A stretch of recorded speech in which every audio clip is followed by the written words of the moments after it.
योग दृष्टा का स्वाध्याय हम सभी कर रहे हैं। इन्हीं प्रणव में सागर जी द्वारा विरचित। मंगलम भगवान वीरो मंगलम गौतमोगणी मंगलम कुंद कुंदाद्यो जैन धर्मोस्तु मंगलम। नमो हरिहंताणम नमो सिद्धाणम नमो आयर्याणम नमो उवज्जायाणम नमो लोये सवसाऊणम।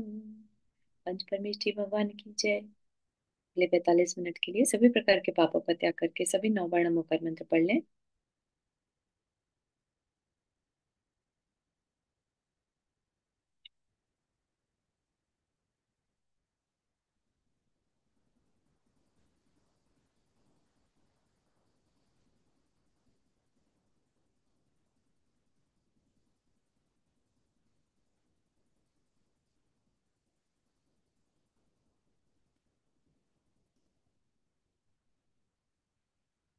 हमारा जो इसमें विषय चल रहा था, आदिनाथ भगवान जिन्होंने जिनकी कथा हम पढ़ रहे हैं, उन्होंने ज्ञान को हासिल किया। केवल ज्ञान उनको प्राप्त हो गया था उनकी तपस्या के 1,000 वर्ष के पश्चात। 1,000 वर्ष तक तपस्या करी और फिर केवल ज्ञान हो गया तो क्या तपस्या बंद हो गई? है ना।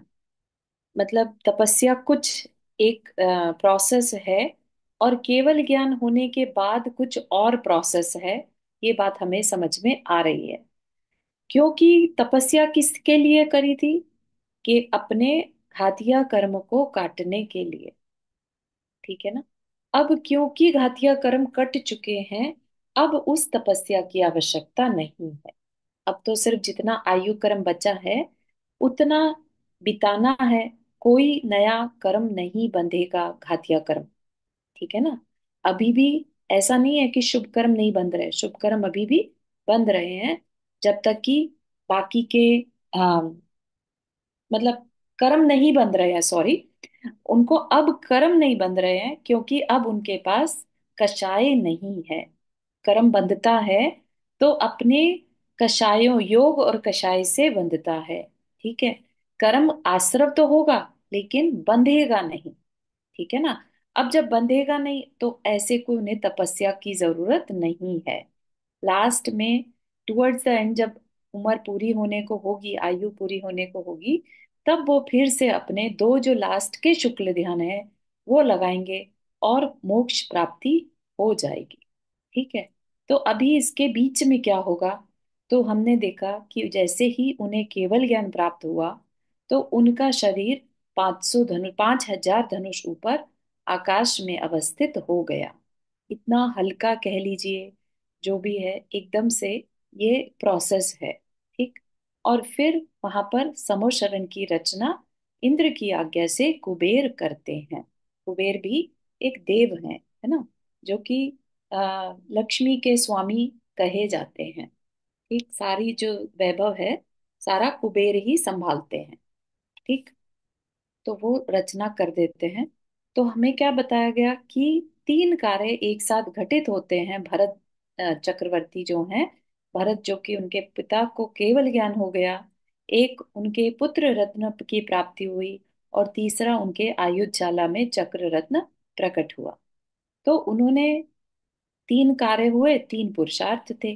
धर्म पुरुषार्थ, अर्थ पुरुषार्थ और काम पुरुषार्थ। तो उन्होंने धर्म को महत्व दिया और वो सीधा अपने आदिनाथ भगवान के समो शरण में उनके दर्शन के लिए पहुंचे। तो वहां पर उनका बहुत सुंदर वर्णन दिखाया, किस तरह से समोशरण की रचना थी। है ना। और पूरा समोशरण, जब वो और अंदर पहुंचे, जो 8वीं भूमि है जहां पर गंधकुटी की रचना हुई है, वहां भगवान विराजित हैं। ठीक है ना। तो वहां पर उसके चारों ओर 12 सभाएं लगी हैं। सब अपने अपने कोठों में या अपने अपने सेक्शंस में बैठे हैं। ठीक है। तो 12 सभाओं से घिरी गंधकुटी इस समवशरण वलय पुष्प की कर्णिका सी लग रही है। तो ऐसा लग रहा है जैसे ये तो गोल पुष्प है, और ये जैसे उसकी कर्णिका, कर्णिका जो फूल के बीच में एक पराग कण होते हैं ना, उस टाइप की लग रही है। जिसके भीतर द्वारपालों ने परेश प्रवेश कराया। भूल गया हूं कि मैं कौन हूं, कहाँ से कहाँ आ गया हूं। प्रथम पीठिका पर पहुंचकर, तो वहां पर क्या है, तीन पीठिकाएं हैं, एक दो तीन। पहली पर धर्म चक्र घूमता रहता है, जो भगवान के धर्म तीर्थ का परिचायक होता है। ठीक। और सेकंड पर ध्वजाएं लगी रहती हैं। और थर्ड पर भगवान का सिंहासन, जो अष्ट प्रातिहार्य है, वो भगवान का वहां पर क्रिएट हो जाता है विद ऑल द अष्ट प्रातिहार्य। जो अ, वृक्ष है, अशोक वृक्ष आदि सारे जो हैं वो गंधकुटी के तीसरी कटनी पर होते हैं। ठीक। गंधकुटी के बीच सिंहासन के कुछ ऊपर देख रहा हूं। कौन देख रहा है? भरत। ठीक है ना। ऑल द वे अंदर पहुंच गए। देख रहा हूं, वह नग्न तन राजा वृषभ और महाराज वृषभ से भी कुछ अद्भुत हो गया यह रंग रूप। शरीर वही है ना। उन्होंने पहले भी दर्शन किए थे। जब आपको जानकारी हो, जब राजा श्रेयांश के घर आहार हुए, तो भरत चक्रवर्ती भी, भरत राजा भरत भी वहां पहुंचे थे, है ना। तो उनको मुनि वेश में भी देखा है। लेकिन आज उनका ये रूप कुछ अलग है। कोटि कोटि सूर्य चंद्रों की आभा से अधिक दीप्तमान यह भासुर देह, भासुर मतलब चमकती हुई देह, प्रकाशमान देह सारे परिसर को कांचनमय कर रही है। ठीक। तीर्थंकर को केवल ज्ञान होना, उनका तीर्थंकरत्व प्रकट होना, है ना, सबसे उत्कृष्ट लक्ष्मी को बता रहा होता है। सबसे अद्भुत घटना उस समय की, जो पहले कभी नहीं घटी थी। ठीक है ना। इससे पहले कोई तीर्थंकर हुए ही नहीं। 20 कोड़ा कोड़ी सागर में से 18, कितना, 84,000 माइनस 84,000 निकाल दो। बाकी जो पूरा टाइम, उसके बाद एक कोड़ा कोड़ी सागर में और तीर्थंकर हुए। उसके बाद कोई तीर्थंकर, फिर अगली पूरा समय निकाल दो चतुर्थ काल तक का। राइट। उत्सर्पिणी अवसर्पिणी का, तो इतने लंबे समय तक कोई तीर्थंकर नहीं था भरत क्षेत्र में। तो ये पहले तीर्थंकर हुए, और उनके समर शरण की रचना होना, है ना, ये सब सब कुछ सबके लिए बड़ा अद्भुत था। अनायास घुटने जमीन पर टिक गए, आंखों से हर्ष अश्रु बह निकले, और स्तुति के स्वरों में प्रभु की गौरवता का तनिक वर्णन कर वह अपने स्थान पर बैठ गए। जैसे ही भरत पहुंचे वहां पर, तो तभी सहज प्रभु की दिव्य ध्वनि अतिशय गंभीर तत्व का विस्फोटन करती हुई, प्रतिवादियों के मान खंडन की धारा रूप अनेक भाषा उपभाषाओं में परिणत होती हुई अविरल निस्पंद ओष्ठ से प्रस्फुटित हुई। ठीक। तो अगेन ये सब कुछ पहली बार हो रहा है। लोग पहुंचे वहां पर उपदेश सुनने के लिए, लेकिन दिव्य ध्वनि कब शुरू हुई? जब भरत पहुंचे। ठीक। अभी तक उनका कोई गणधर भी नहीं है, लेकिन भरत के पहुंचने पर उनकी दिव्य ध्वनि स्टार्ट हो गई, उपदेश शुरू हो गया। आज प्रथम बार इस भूतल को धर्म अमृत से संचित किया गया, है ना।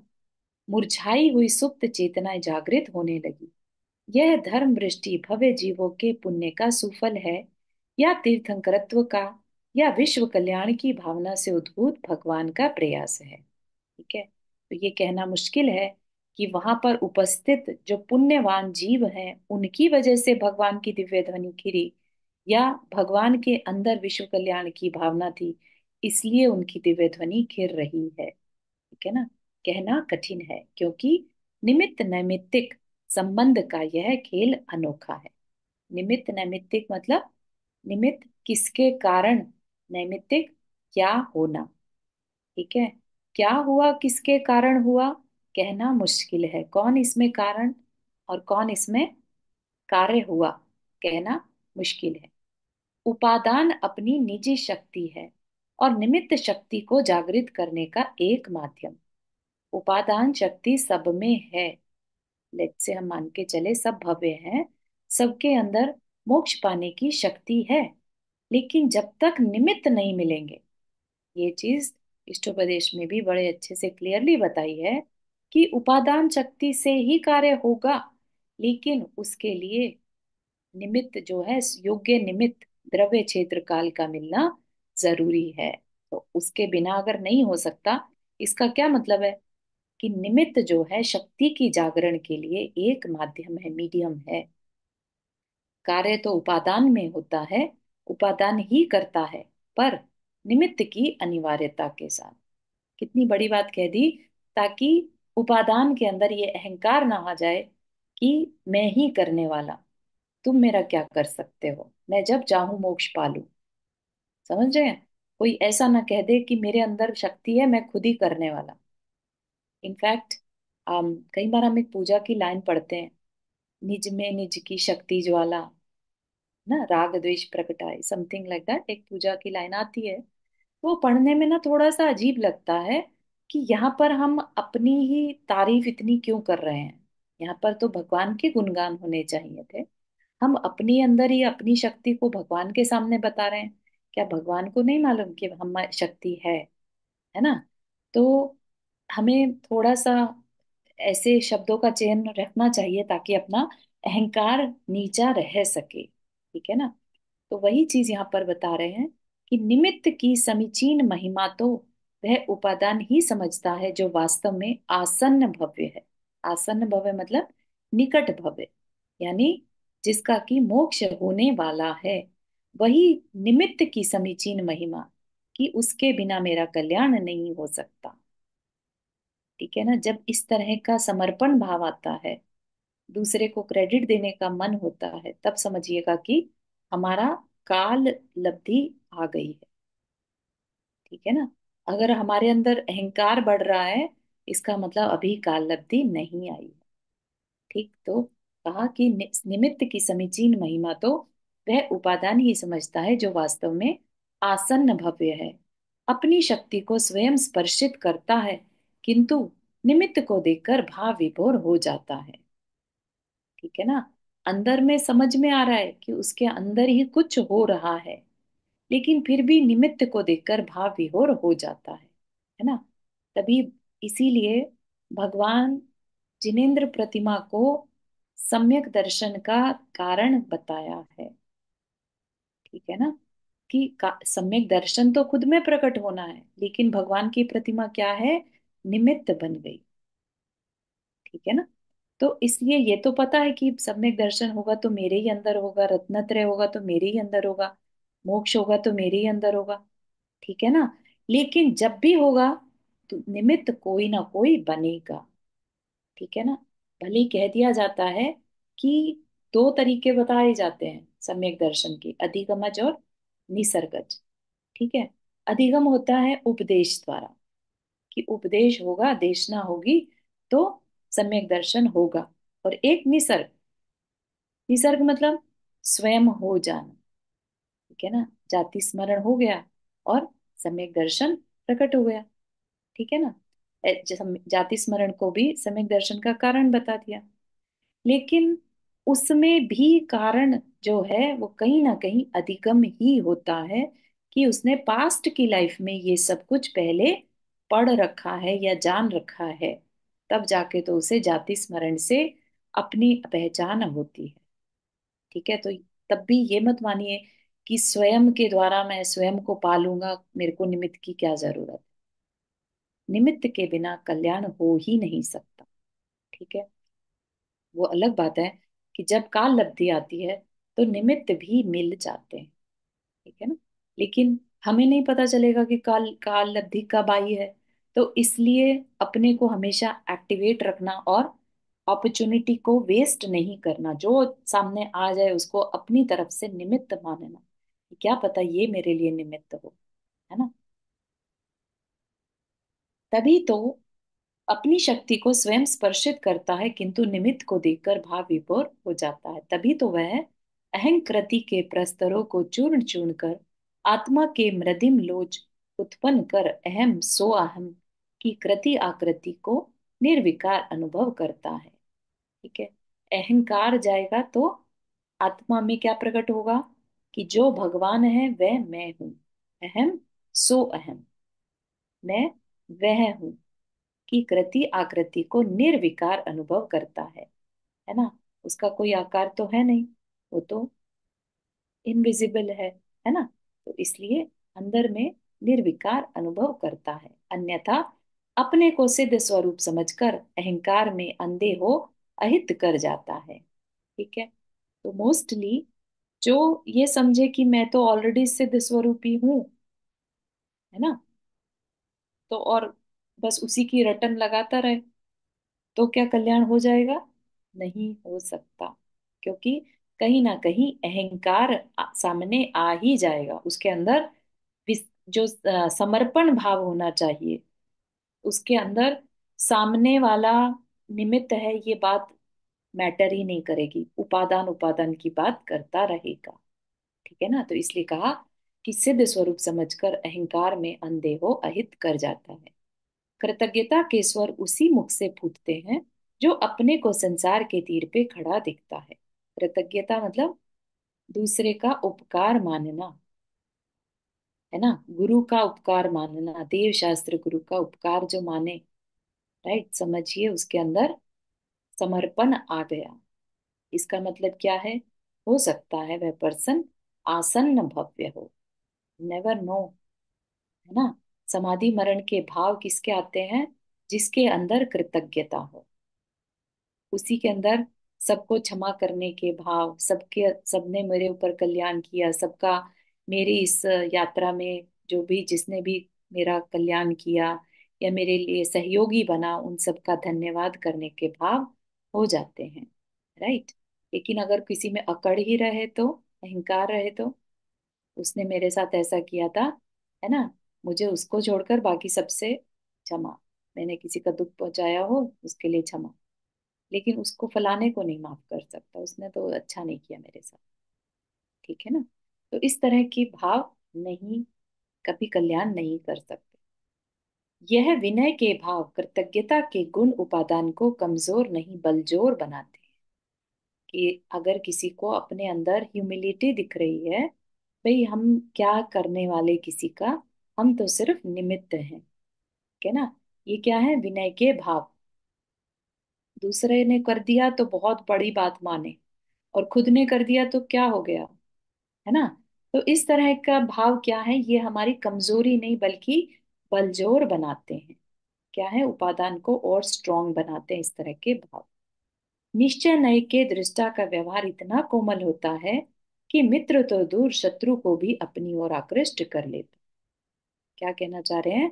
कि जो निश्चय नय में रहना चाहे तो रहे, जो कहते हैं ना, ज्ञाता दृष्टा बनकर रहो, ठीक है ना। जैसा कि हम शांति पथ प्रदर्शन में भी पढ़ रहे हैं, ज्ञान धारा, राइट। तो ज्ञान धारा में रहने वाला, उसका व्यवहार इतना कोमल होगा, कोमल मतलब सरल, उसके लिए फिर मित्र शत्रु में कोई डिफरेंस नहीं रह जाता, है ना। क्योंकि वो तो सबको जान रहा देख रहा है, तो वो सामने वाले की कषाय को भी सिर्फ देख और जान रहा है। उसके लिए कोई उसके अंदर ये भाव नहीं आ रहा कि इसने ऐसा क्यों कर दिया मेरे, ठीक है ना। तो व्यवहार इतना कोमल होता है कि मित्र तो दूर शत्रु को भी अपनी ओर आकृष्ट कर लेता। 12 सभा में कितने ही तद्भव मोक्षगामी जीव बैठे हैं, कितनों ने इस ध्वनि से अपनी कुंडली को जागृत किया, कितने ही इस नाद में मिथ्यात्व की शाश्वत सत्ता को मिटाकर उसके टुकड़े टुकड़े कर गए। कहने का मतलब असंख्यात जीव होते हैं 12 सभा में, कोई ऐसे नहीं कि बहुत ही लिमिटेड से लोग, असंख्यात जीव बोला है, ठीक है ना। तो असंख्यात जीव का मतलब क्या होता है? जिनकी, जिनको गिनना, संख्यात से बड़ी संख्या असंख्यात की होती है, जिन्हें काउंट नहीं किया जा सकता। और फिर आदिनाथ भगवान का तो समोशरण कितने समय तक लगा? 1 लाख पूर्व माइनस 1000 वर्ष, ठीक है ना। तो millions and billions of years तक उनका समोशरण लगता रहा। तो समझ सकते हैं कि कितने जीव उस समय पर अपना कल्याण कर गए होंगे, कितने ही छायिक दृष्टि को उपलब्ध हुए, कितने ही इस भावना से ओतप्रोत हुए कि हम भी आगामी समय में भव्य जीवों को सतपथ बताएं, कितने ही उस आभा में अपने भवों को देख सावधान हुए। है ना। ऐसा भी कहता है ना कि भगवान के भावमंडल की ओर देखो तो पास्ट के 3 भाव, फ्यूचर के 3 भाव और एक करंट का, तो 7 भावों को विशुद्धि इतनी बढ़ जाती है कि दिखने लगते हैं अगर चाहे तो। ठीक है। तो अगर किसी को दिख रहे हैं वो क्या करके आया है या क्या करने वाला है, तो अपने आप को, प्रेजेंट को संभाल सकता है। कितने ही श्रावक धर्म को सुन उसको आचरित करने का संकल्प लिए। कितने ही श्रावक धर्म को सुन उसको आचरित मतलब अपने आचरण में लाने का, यानी गृहस्थ धर्म में संकल्पित हुए। कितने ही शक्ति अनुसार नियम संयम में स्वतः बंध गए। मनुष्य तो दूर रहे, पशु पक्षी भी इस उपलब्धि से पीछे नहीं रहे। है ना। पहली बार जैसे धर्म की वर्षा हो रही थी, 1000 साल तक भगवान बोले नहीं। है ना। तो सोचिए, तो लोग भी तो वेट कर रहे होंगे ना। ये अलग बात है कि उस समय पर लोगों की आयु बहुत बड़ी होती थी। है ना। 1000 वर्ष शायद ही उनके लिए कुछ मैटर करता होगा, लेकिन फिर भी वेट तो वेट ही है। राइट। बाहुबली स्वामी को सिर्फ 1 वर्ष में इस केवल ज्ञान हो गया, तो उनका तो एक तरह से कहेंगे कि आंख पलक झपकते ही हो गया। लेकिन समय तो समय है ना। तो 1000 वर्ष तक कुछ भी उन्हें सुनने नहीं मिला, तो जब सुनने मिल रहा है तो एकदम से काया पलट हो रही है। ठीक है ना। तो मनुष्य तो दूर रहे, पशु पक्षी भी इस उपलब्धि से पीछे नहीं रहे। संयमा संयम को चंचल मरकट और कुक्कुट भी प्राप्त किए। मतलब पंचम गुण स्थान को प्राप्त कर लिया वहां पर जो कुछ पशु पक्षी थे उन्होंने। सम्यक दर्शन से अछूता तो कोई नहीं बचा, क्योंकि सभी संगी थे, समनस्क थे। असंगी तो अभव्यों के समान उस परिसर में नहीं पहुंच पाते। जो कहते हैं कि गंधकुटी तक सिर्फ भव्य जीव ही पहुंच पाता है। ठीक है ना। जो भव्य होंगे और वहां जाकर सब सम्यक दृष्टि हो जाते हैं, ऐसा भी कई कई जगहों पर पढ़ने में आता है। यहाँ पर भी वही लिखा है कि मिथ्या स्वभाव वहां पहुंचते पहुंचते सीधा हो जाता है। मिथ्या मतलब उल्टा, तो उसका ऑपोजिट सीधा, यानी सम्यक दर्शन। निमित्त की इस अनुपम देन से सकल निकट भव्य एकटक प्रभु को देखते हुए आनंदित हैं, उपशांत हैं और सोच रहे हैं कि इस पवित्र आत्मा का अपने ऊपर यह उपकार छायिक है। नहीं कहा जा सकता कि किसी एक व्यक्ति के निमित्त से यह धर्म देशना हुई, क्योंकि यह तो बद्ध तीर्थकृत कर्म के उदय का फल है, और तीर्थकृत कर्म का बंध किसी एक जीव के कल्याण की भावना से हो, यह असंभव है। तीर्थकृत कर्म बंध मतलब जब तीर्थंकर प्रकृति, एक नाम कर्म की प्रकृति है, ठीक है, उसका जब बंध किया जाता है तो दर्शन विशुद्धि भावना भाई जाती है, जिसमें कि सब जीवों के अंदर मेरे ही जैसा जीव तत्व है।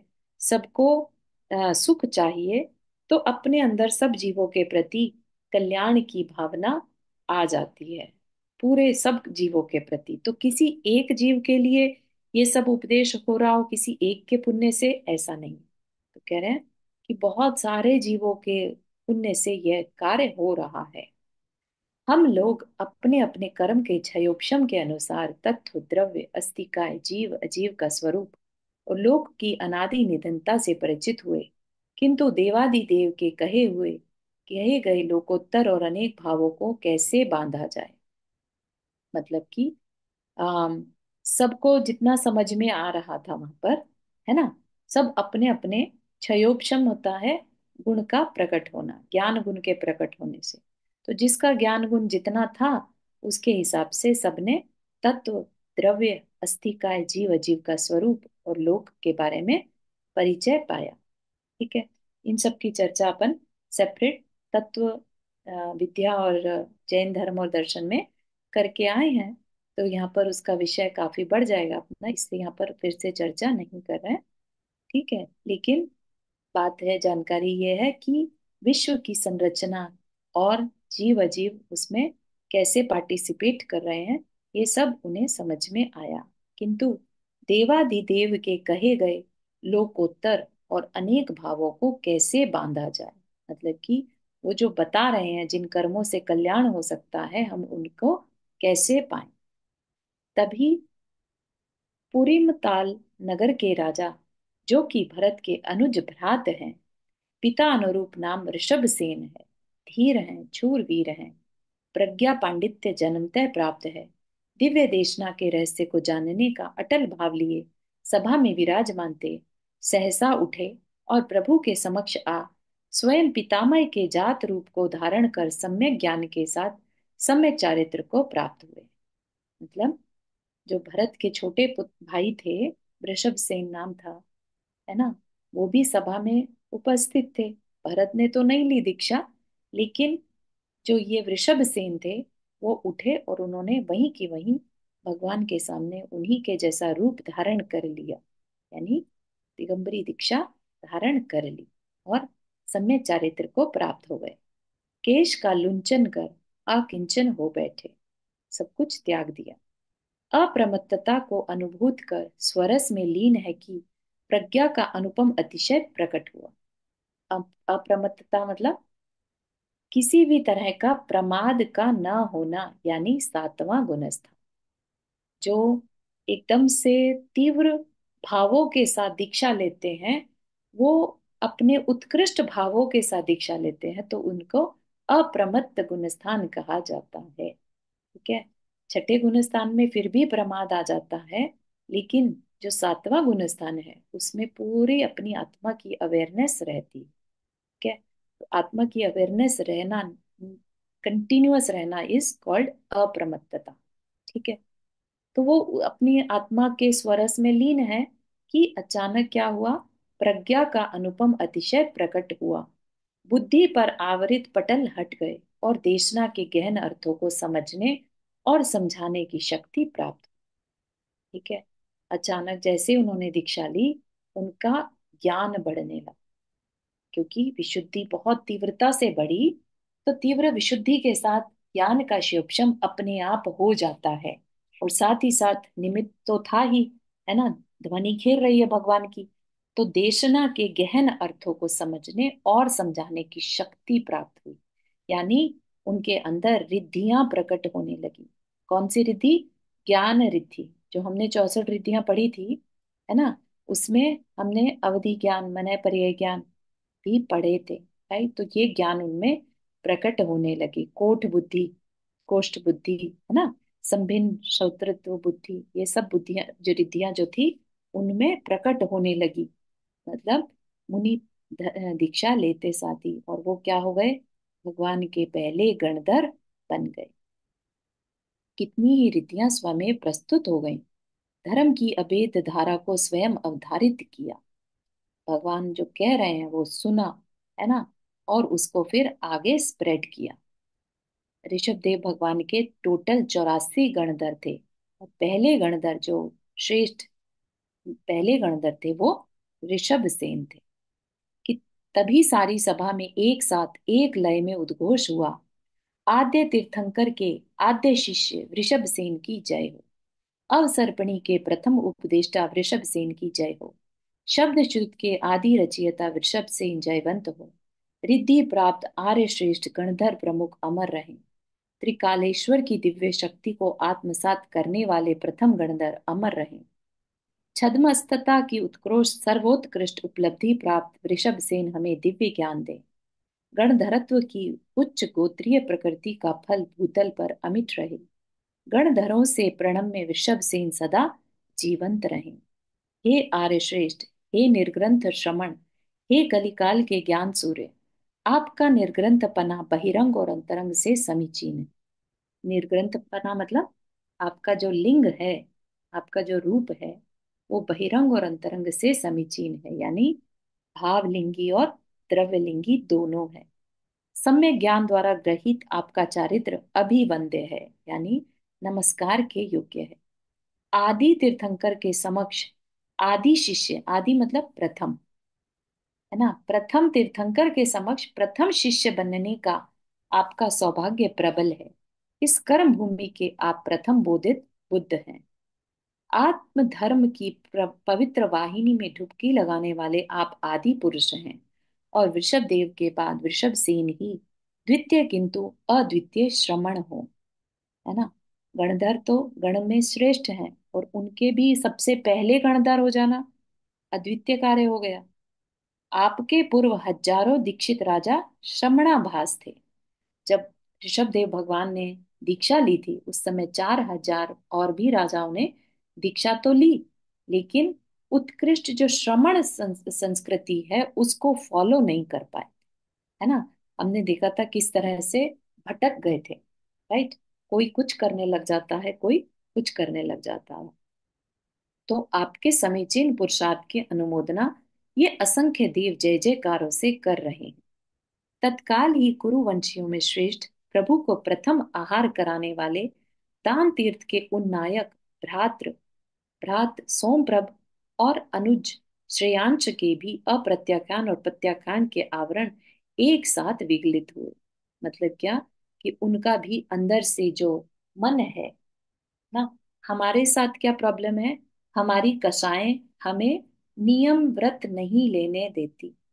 तरह तरह के बहाने अंदर ही अंदर चलते रहते हैं। अरे ऐसा हो गया तो कैसे करेंगे, ये हो गया तो अरे अभी नहीं रेडी हम, अभी क्या करना, अभी तो बहुत समय पड़ा है। ये सब क्या है, ये हमारी कषायें बोल रही होती हैं। ठीक है। तो यहाँ पर क्या हुआ, आपको याद है सोमप्रभ और श्रेयांश राजा जिन्होंने पहला आहार कराया था वो भी वहां पहुंचे भगवान के समो शरण में। और जैसे ही उन्होंने भगवान के दर्शन किए तो उनके अंदर भी अचानक से इतनी विशुद्धि बढ़ गई, विशुद्धि से कषायें खत्म हो जाती हैं। ठीक है। तो प्रत्याख्यान अप्रत्याख्यान के आवरण दूर हो गए, तो उन्होंने भी वहां पर जो है 7 रिद्धियां उनके प्रकट हुई। सप्त रिद्धियों की एक साथ उद्भूति से अंतस उज्जवल हो गया। गणधरत्व की उच्च सर्वोच्च उपाधि से आत्माएं अलंकृत हो गई, तो वे भी गणधर में शामिल हो गए। ठीक। जो किसी को अनुशासित नहीं करना चाहते उनके सम्मुख स्वयं भव्य पुंडरीक अनुशासित हैं। संयम मर्यादा विनय भक्ति आपोआप सीख गए। आत्म अनुशासता की धर्म सभा संयम सभा में बदलती जा रही है। कहने को तो वो धर्म सभा, लेकिन सब लोग वहां पर संयम की जैसे होड़ सी लग जाती है ना, कि एक ऐसा जीव आ गया जिसको देख कर बस अपने आप विशुद्धि बढ़ती जा रही है, और जैसे जैसे विशुद्धि बढ़ रही है अपने आप ही मन हो रहा है कि मुझे भी इनके जैसा बनना है, और राइट अवे बन गए बस। समझ रहे हैं आप किस किस मतलब वेग से अंदर में विशुद्धि के परिणाम बढ़ते होंगे ऐसे जगहों पर। तभी क्षेत्र एक निमित्त होता है ना। द्रव्य क्षेत्र काल भाव बताया, तो समोच्चरण क्या है, एक तरह का निमित्त है जीवों के कल्याण के लिए, राइट। चिरकाल से प्रतीक्षित आत्म मयूर से दिव्य घन गर्जना को सुन संयमी जीव संयमित नृत्य कर रहे हैं। आत्म आनंद की अखंड अनुभूति के लिए प्यासे पपीहा व्याकुल से आज निराकुल हो गए हैं। एक एक करके हजारों राजा स्वसम्मिति के निराकार आकार में सन्निहित हो गए। मतलब क्या, कि जो 4,000 राजा उस समय पर मन बनाए थे लेकिन उनसे नहीं संभली, है ना। लेकिन आज साक्षात भगवान की देशना सुनकर अब उन्हें समझ में आ गया कि उनका वास्तविक स्वरूप क्या है, उन्हें क्यों करना है ये सब, है ना। तो अब वो कर पा रहे हैं। ठीक है ना। तो ये चीज उन्हें क्लियर हो गई। शुद्धत्व के दिव्य प्रकाश में समाहित हो जाने का एकमात्र संकल्प लिए कई गणधर णमो अरिहंताणम णमो सिद्धाणम कहकर तपोपूत हो गए, तप में लीन हो गए। भरत की भगिनी ब्राह्मी और सुंदरी भी वैराग्य के अभिभावन में आप्लावित हो गईं।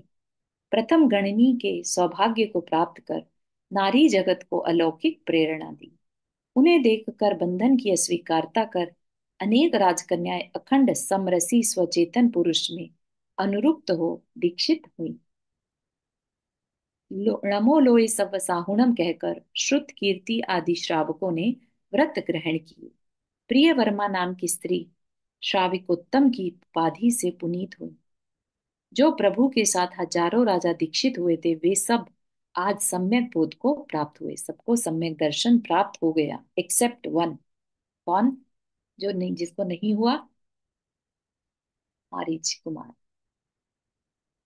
सम्यक चारित्र की सौम्य रश्मियों से आज वे असली हीरे से चमक रहे हैं।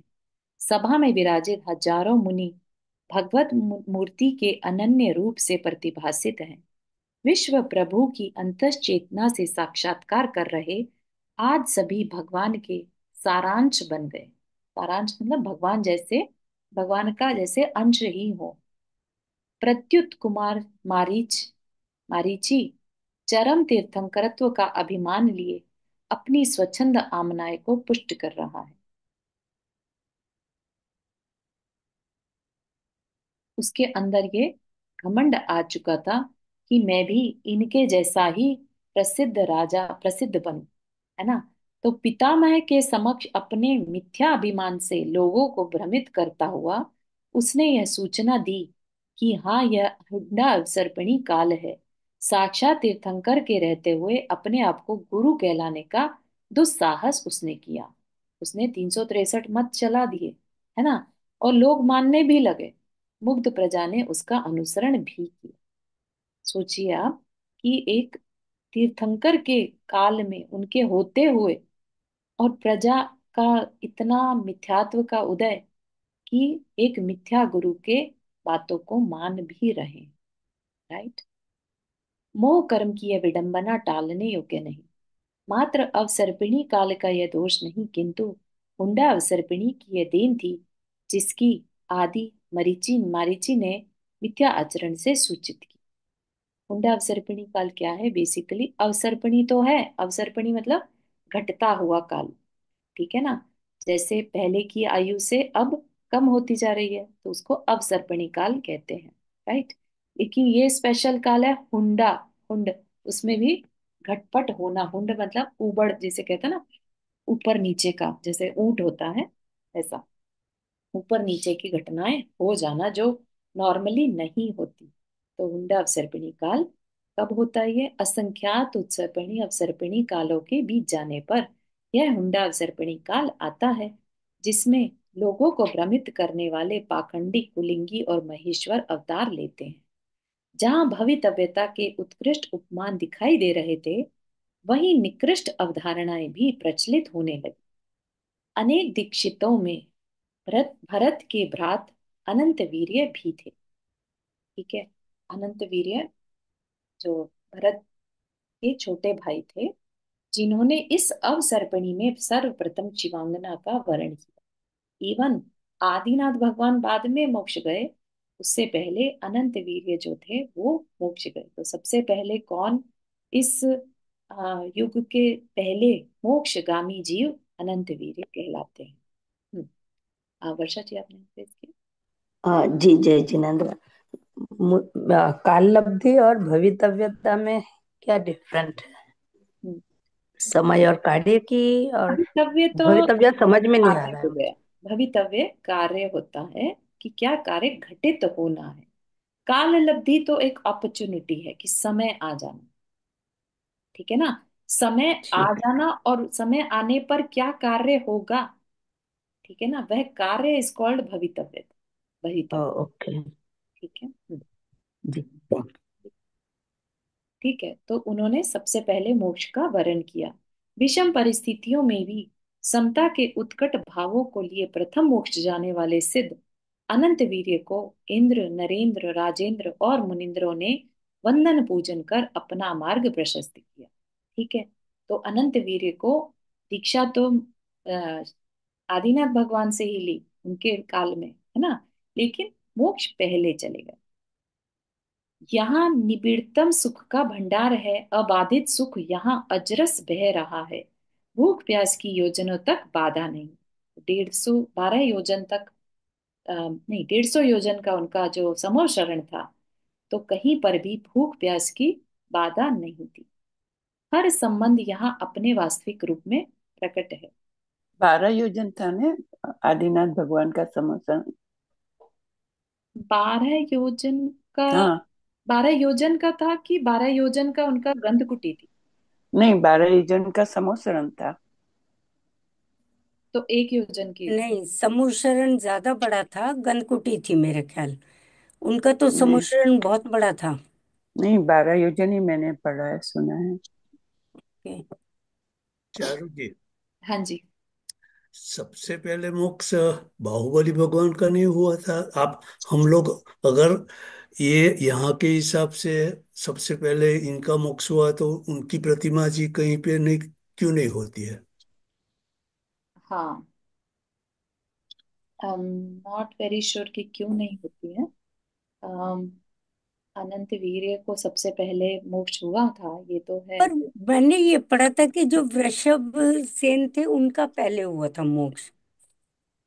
पता नहीं, अब ऋषभ कोई अलग अलग ऋषभ जगह सेन है। पहले गंडर थे। नहीं। अनंत वीर्य की प्रतिमा अभी शिखर जी में त्रियोग आश्रम में विराजमान की हुई है। हम्म। मगर आ- बाहुबली भगवान की तो सालों सालों से जगह जगह पे। जी जी जी, वो उसका डेफिनेटली कारण है ना। हाँ, तो 12 योजन का है, सही कह रहे हैं उमा जी, है ना। आई एम नॉट श्योर कि क्यों 150 योजन। अच्छा, 150 किलोमीटर हो गया, ठीक है। हाँ हाँ हाँ। सॉरी, 150 किलोमीटर और 12 योजन। यस, ठीक है। तो थैंक बाहुबली थैंक यू। भगवान की तपस्या उत्कृष्ट रही होगी, शायद इसलिए उनका ज्यादा है। और कामदेव भी थे वो अपने आप में। तो इस कारण से होगा, और कुछ जानकारी मिलती है तो आपसे शेयर करते हैं डेफिनेटली, है ना। धन्यवाद चारू जी। हाँ, गुड क्वेश्चन। चलिए, अम, कहाँ तक पहुंचे। ओ चारू जी, एक क्वेश्चन था। वर्षा। जी जी। ओ, तो ये जो मोक्ष होता है भगवान की, अभी तक तो वाणी नहीं खिली है, राइट? 1000 साल के बाद खिल रही होती है, राइट? जी, और उस बीच में इतने भव्य जीव होते हैं, तो उनकी काल अवधि आने पे वो बिना देशना सुने भी वो जा सकते हैं मोक्ष? आम नहीं सुना है एक्चुअली ऐसा, क्योंकि एक तो वहां तृतीय काल चल रहा था, राइट, तीसरा काल। तो ऐसा नहीं है कि तीसरा काल मतलब भोग भूमि। भोग भूमि से इन जनरल कोई मोक्ष नहीं जाता। कुंदार सर्पिणी के काल के कारण आदिनाथ भगवान को उस समय पर उनका जन्म हुआ वहीं पर, वहां से वो मोक्ष गए तीसरे काल से, ठीक है ना। लेकिन ऐसा नहीं है कि कोई अपने आप से उनकी देशना से पहले ही, जब 1000 साल में उन किसी का समय आ गया, ऐसी जानकारी में नहीं आया है ना। क्योंकि आप समझ सकते हैं कि यहाँ पर जिनको भगवान से पहले मोक्ष गए तो उनका एक ही नाम है, दैट इज अनंत वीर। अच्छा, तो सिर्फ खाली वही है जो एक मोक्ष हाँ गए। हाँ। ठीक। Thank you. हर संबंध यहाँ अपने वास्तविक रूप में प्रकट है। समस्त ऐहिक सुख की लीलाएं, इंद्रिय सुख की लीलाएं इस परिसर में तिरोहित है। प्रत्यक्ष कैवल्य आलोक में अणु अणु की स्वतंत्र परिणमना झलक रही है। स्वयं छायिक सम्यक दृष्टा है, प्रथम राजाधिराज है। याद आ गया कि चक्र रत्न की पूजा करनी है और अपने वीर्यांश का अवलोकन। यह सब होते हुए भी भरत महाराज वापस लौट रहे हैं, इस छोर से उस छोर की ओर। यानी कहाँ तो एक धर्म की उत्कृष्ट सभा, और कहाँ वापिस से अपना ग्रह, राइट। अलक्ष्य मोह के यह सूत्र स्वयं उन्हें दिख रहे हैं। बाहुबली युवराज समेत अन्य अनेक भ्रात जनों और सेना के साथ राज्य शासन का आनंद लेने चले गए। नीति निपुण प्रथम चक्री देव प्रिय महाराज भरत भी, ठीक है। तो आई थिंक इतना ही रखेंगे अपने पास। बहुत ही, नेक्स्ट वीक में अपना पूरा हो जाएगा ये, तो इसको अपन अगली बार देखेंगे। यहाँ तक कि किसी को कुछ प्रश्न है।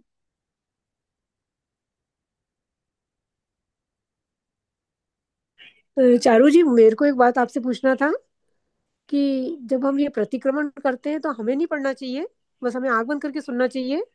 आप उसे दोहराते रह सकते हैं, जैसे जैसे आपको सुनाई दे रहा है ना, आप हाँ। दोहराते रह सकते हैं। और आप चाहें तो आंखें खोलकर पढ़ भी सकते हैं, ऐसा नहीं है कि सबको ही करना ही है। ये तो जस्ट अच्छा। ऑप्शन। हम्म। ओके। जी। ओके। है जी। ना, कई बार हम पढ़ने में वर्ड्स में भूल जाते हैं कि हम पढ़ क्या रहे हैं, हम सिर्फ शब्दों पर ज्यादा ध्यान देते हैं। हाँ, वजह पर से भावों पे जाना ज्यादा हाँ, देना चाहिए। भाव अंदर से आना चाहिए, तो अंदर हाँ। उतरने के लिए आईज क्लोज हो तो ज्यादा हम ध्यान से हाँ। उतरते हैं, ठीक है। अच्छा जी। हो जी। सकता है ना, कभी सभा में अगर महाराज जी भी करवाते हैं हाँ। तो जैसे अपने भावना सामने योग भी हम करते हैं, तो हाँ भावना योग भी करो तो आंख बंद करके अगर आप सुन के और करके दोहराओ मन के अंदर, बिल्कुल, तो ज्यादा इफेक्टिव लगता है है। ना, इसी वजह हाँ, से ना, तभी धीरे ठीक है। धीरे धीरे धीरे पढ़ा जाता है ताकि सबको अंदर में उतारने का समय मिल जाए। जी, ओके। हाँ, क्षमा कल नहीं करवा पाई मैं। नहीं, पर उन्होंने करवाया था बहुत अच्छा। हाँ हम्म, हम्म, सही, हम्म। बढ़िया। ठीक है, फिर अपन इसको कंप्लीट करेंगे और उसके बाद भक्तामर स्तोत्र अपना स्टार्ट करेंगे। ठीक है, चलिए। जिनवाणी स्तुति। जावाणी के ज्ञान सिद्धियों श्लोका दो, सो वाणी मस्तक करो सदा देत दो। ये जिनवाणी भारती तो ही जपो दिन रहे, जो तेरा शरणा गए सो पावे सुख चैन। नो बन।